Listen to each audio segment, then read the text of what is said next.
Pastor Jeff here. Let's take a second look in this week's installment of Wednesday Encouragement.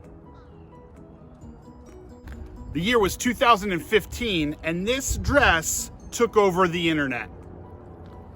Half the people that viewed it saw it as white and gold, and the other half saw it as blue and black. Those of us who saw it as white and gold could not figure out for the life of us why other people saw it as black and blue. The sides were drawn and we were not budging from our positions. It's 6 years later and we're still choosing sides, except our sides are no longer about dresses.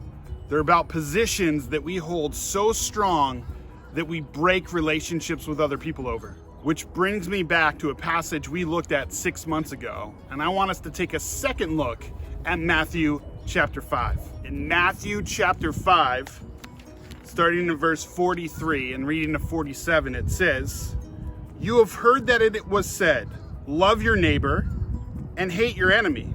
But I tell you, love your enemies and pray for those who persecute you, that you may be children of our Father in heaven. He causes his sun to rise on the evil and the good, and sends rain on the righteous and the unrighteous. If you love those who love you, what reward will you get? Are not even the tax collectors doing that? And if you greet only your own people, what are you doing more than others?"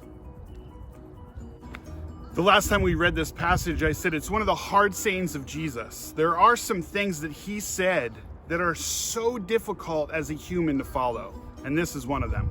It's been 6 months since the last time we read this passage, and if anything, we've gotten more entrenched in our positions. We sound like a bunch of squawking geese. I've heard of churches who have split over political reasons and family members unwilling to talk to one another because they're so entrenched in their position that they give up a very important relationship.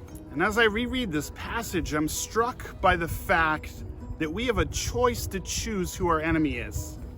And from a Christian perspective, if I choose to have an enemy, then I'm choosing to hate somebody that Jesus loves. As a Christ follower, I really should only have one enemy, the enemy of my soul, the devil.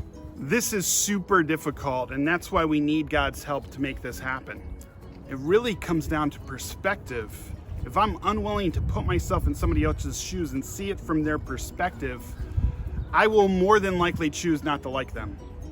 I may choose to disagree with somebody's perspective. I may even think it's stupid, but I can still choose to love them. So, somebody may choose you as their enemy, but you don't have to choose them to be yours. So this week, let's not choose enemies. Instead, see what Jesus sees and see who Jesus sees. Let's choose love. Go in peace.